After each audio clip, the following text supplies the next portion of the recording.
Welcome back to Nerd Wars, and you guessed it, I watched the Acolyte. Per emojis in chat, please.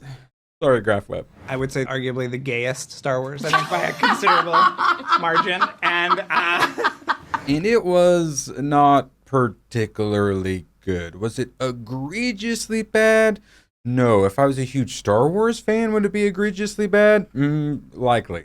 My trust in them has been shaken. But what did the critics think? Well, if you look at Rotten Tomatoes, we got 88%. Of course, as always, you got to remember Rotten Tomatoes has the stupidest scoring system ever, where you can give something a fresh when you're giving it a 3 out of 5 stars. A 60% is fresh, and that counts the same as if you thought it was a 5 out of 5 perfect movie.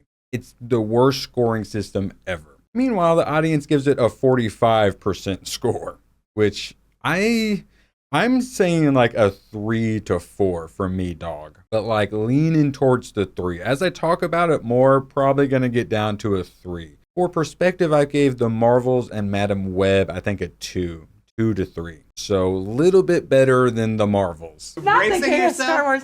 Not the. It's pretty gay, let's be honest. Black girl magic! And that was mostly because some stuff did look good. I didn't give a crap about any of the characters, wasn't particularly interested in the story because I didn't care about any of the characters. But, like, the Force front flip, like, kick and the certain Force powers and stuff looked pretty good. There were some decent costumes, some decent settings. Hopefully they switch it up so we get more than just Galaxy Edge Fallujah land. But there were some good things, like all the spaceships and stuff looked good. I mean, they're $200 million or whatever went somewhere at least. He's embarrassing. CG and stuff looks great. All the visual, is halfway decent. But what's going on in the brain, what you're getting with the story and the characters, terrible. Been watching a bunch of 80s and 90s movies, thanks chat. And the best ones always make you immediately like and care about the characters. Immediately. That's the trick. Just watch Bad Boys. Will Smith, Martin Lawrence, them all joking, doing their back and forth in the car. Oh, damn. Sorry.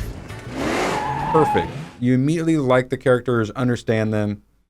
You get none of that here on The Acolyte.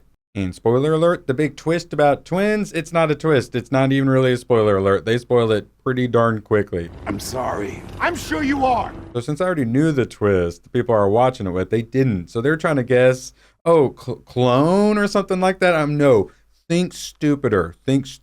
And they didn't guess it. But then once I was able to reveal the secret to them, I was like, yeah, you didn't go dumb enough. And they're like, yeah, we didn't go dumb enough. Excited about putting this, this is going to be a talking point. Is it going to be a talking point? I'm sure so. Because nerds are gay. Well, Yeah. not well. And it's one of the reviews points out in here that I saw, why did they not lead with the marketing that, this is a twin sister good versus evil situation? No, they're like, this is a Trinity from the Matrix show. Spoiler alert, the very, very beginning, the starting scene, she dies.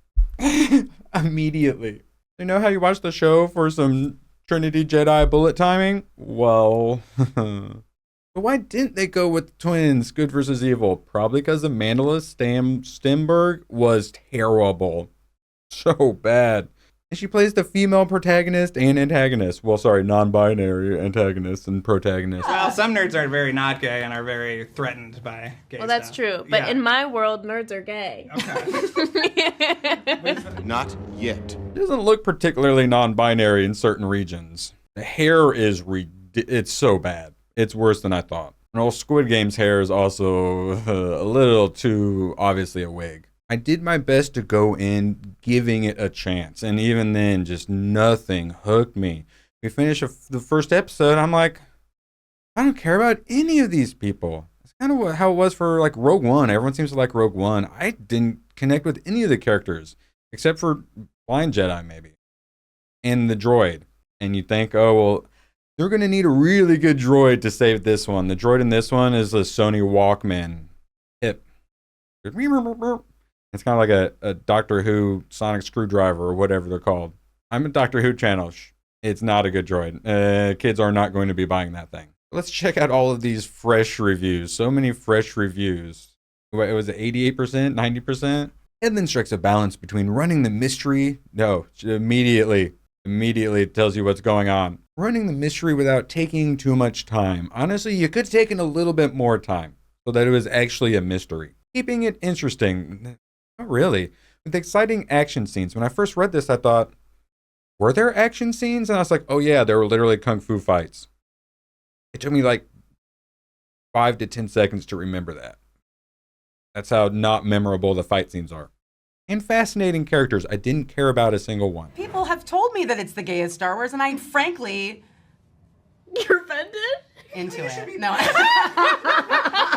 3 out of 5.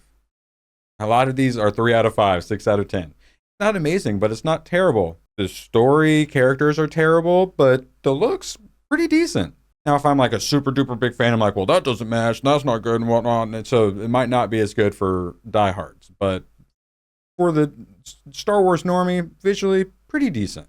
I just wish I cared more about the characters behind those decent costumes. It exists where most cultural output exists, in the middle. Instead, the internet's demand that everything is either the best or worst thing ever because otherwise no one will pay attention. The middle is fine. Nah, not when you spend like $200 million on it. Not when D Plus is losing billions. The middle is not fine. This was their last hope of a dying franchise. One of the greatest, most profitable franchises of all time. This is not the worst we've seen from Star Wars TV, nor is it the best. It's just 6 out of 10, 3 out of 5s. More like 3 out of 10. How can this be? I think that Star Wars is so gay already. Okay. The various plot mechanisms take about 1.5 episodes to fully build up momentum, but once that happens, the Acolyte becomes a lot more intriguing. I'm saying, you don't care about anything or anyone. Blah, blah, blah. One thing is for sure, by the end of Star Wars The Acolyte, the series is committed to making bold choices. I'm told episode 3 will have some bold choices. At the end of the 4th episode, we're certainly left wanting to see what comes next. When the 2nd episode ended, me and my buddy both went, wait, it's over? There's no right and wrong, there's no good and evil in Star Wars. With the light side and dark side, it's non-binary. The Force is non-binary. Headland accomplishes what the Star Wars series were originally about. Expanding, intriguing universe. I don't care about anything or anyone in the show. Showrunner Leslie Headland, best known as the co-creator of the Netflix series Russian Doll. Russian Doll? I think you mean showrunner Leslie Headland, best known as the one who held down Harvey's victims. Hold on. We'd be like, look how gay this is, and then send each other a reference photo. Oh my god, an A-. New Disney Plus show doesn't rely on past events in the saga, instead forging its own path with exciting new characters and world. Most of the characters, I don't know their names because I couldn't even understand what the names even were, what they were saying to be able to remember them. I literally just learned some, I've already forgotten them. The main protagonist's name is Osha. I hear Osha violation every time they say her name. Asian dude is Soul. That one I do actually remember because it's easy. The others are Queero or something. Queer. I don't. This is more outward. I think it's canon that R2D2 is a lesbian. Oh, interesting. Yeah. Huh. What? Leslie Headland confirms Acolyte is the gayest Star Wars and claims that R2D2 is a lesbian. They do say mothers. They kind of say in a way where it might not necessarily 100% mean that Osha and May have mothers.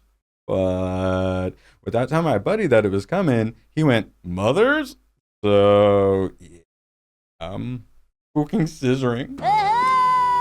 And these two went on a tear. Who let them out? Like the opposite of Deadpool and Wolverine, where Ryan Reynolds is absolutely destroying the marketing. These guys, these gals, these its are literally destroying the marketing. It's pretty gay, let's be honest. Happy Pride Month, guys. Did you watch The Acolyte? My condolences. What were your thoughts? Were you also a 3 out of 5, 6 out of 10 person, or more like me, a 3 out of 10? Let me know, like, subscribe, all that stuff. My channel is under attack. Thanks for watching, and please follow the algorithm on your way out and support the channel by becoming a YouTube member.